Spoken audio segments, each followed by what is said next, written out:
Assalamualaikum warahmatullahi wabarakatuh. Shalom. Om Swastiastu, Namo Buddhaya.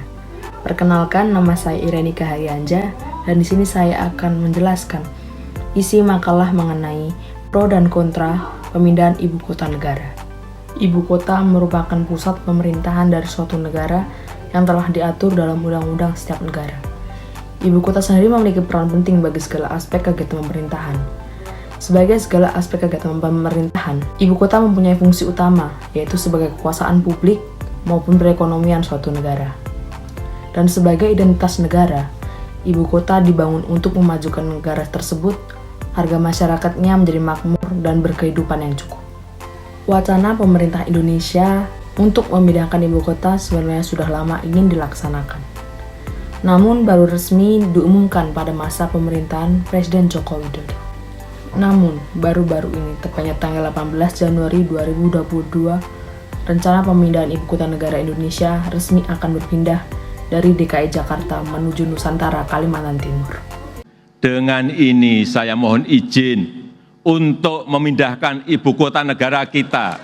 Ibu kota negara Indonesia yang baru akan berlokasi di 2 kabupaten di Kalimantan Timur, yaitu sebagian berada di Kabupaten Kutai Kartanegara dan sebagian lainnya berada di Kabupaten Penajam Pasir Utara.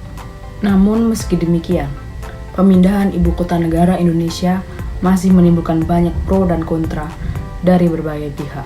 Kami menyetujui tentang Undang-Undang IKN itu sendiri. Kami masyarakat Kalimantan Timur sangat menyambut dan sangat mendukung dengan perpindahan. Saya tetap menolak IKN. Kami sejak awal sudah menyatakan penolakan terhadap ibu kota negara ini. Makanya saya bilang itu jangan pindah ibu kota, pindahkan lokasi kantor pemerintah aja. Pemindahan ibu kota negara Indonesia ke Kalimantan bukanlah semata-mata hanya ingin memindahkan ibu kota negaranya saja. Namun hal tersebut terjadi karena adanya penyebab, yaitu yang pertama adalah penduduk di Pulau Jawa yang terlalu padat, sehingga kontribusi ekonomi di Pulau Jawa mendominasi pulau yang lainnya. Yang kedua adalah krisisnya ketersediaan air yang layak. Lalu yang ketiga adanya proporsi konsumsi lahan yang sudah dibangun di Pulau Jawa mendominasi pulau yang lainnya. Pemindahan ibu kota negara ke Kalimantan Timur pastinya akan menimbulkan dampak-dampak. Berikut adalah dampak-dampak dari pemindahan ibu kota negara. Dampak positif yang dapat terjadi karena pemindahan ibu kota negara ke Kalimantan Timur adalah sebagai berikut. Pemindahan ibu kota negara ke Kalimantan Timur akan berdampak terhadap perekonomian nasional menjadi bertambah 0,1%, menurunkan kesenjangan antar kelompok pendapatan. Pemindahan ibu kota juga akan menyebabkan inflasi nasional yang minimal sebesar 0,3% basis poin, serta pemindahan ibu kota negara akan mendorong perdagangan antar wilayah di Indonesia. Namun, pemindahan ibu kota juga akan berdampak buruk bagi Indonesia, yaitu adalah sebagai berikut. Pemindahan ibu kota akan memakan anggaran yang tidak sedikit, yang bisa mengesampingkan pembangunan di bidang yang lainnya. Kalimantan, yang sebagian besar adalah hutan, akan beralih sebagian menjadi hutan beton karena adanya pembangunan pemindahan ibu kota negara. Serta kantor-kantor dan investasi bisnis akan mengeluarkan lebih biaya untuk membangun kantor di ibu kota yang baru. Rencana pemindahan ibu kota negara ini masih banyak menimbulkan pro dan kontra di kalangan masyarakat. Lalu bagaimana solusi yang dapat dilakukan agar masalah ini tidak berkepanjangan dan dapat diselesaikan dengan baik menurut norma-norma yang berlaku di Indonesia? Karena adanya masalah pro dan kontra mengenai pemindahan ibu kota negara Indonesia, adanya solusi yang dapat dilakukan agar permasalahan tersebut tidak berkepanjangan dan dapat diselesaikan dengan baik menurut norma-norma yang berlaku di Indonesia, yaitu dengan melakukan kesepakatan bersama. Pemerintah dapat menerima suara pro maupun kontra, serta menerima kritik dan saran.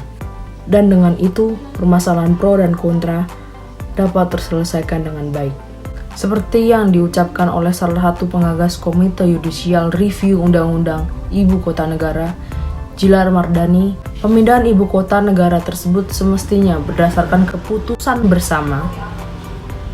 Sebagaimana Djilar katakan dan Djilar ilustrasikan, pemindahan ibu kota negara sebagaimana keluarga yang meminta kesepakatan dengan anggota keluarga lainnya.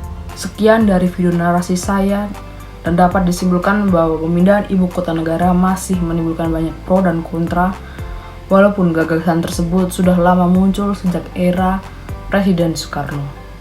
Penyebab konflik tersebut adalah karena dianggap tahun 2022 sampai 2024 bukanlah waktu yang tepat untuk memindahkan ibu kota negara. Adapun saran yang dapat saya sampaikan, dengan melakukan kesepakatan bersama sudah menjadi solusi yang tepat untuk mengatasi masalah pro dan kontra pemindahan ibu kota negara. Namun, dalam hal mengutarakan pendapat tersebut, untuk mencapai kesepakatan bersama diperlukan dengan kajian lebih mendalam dan bukan karena keinginan pribadi semata. Dan dalam melakukan kegiatan kesepakatan bersama, diperlukan komunikasi yang baik antar internal stakeholder maupun kepada publik, sehingga solusi yang sesuai dengan norma-norma yang berlaku di Indonesia dapat terpenuhi.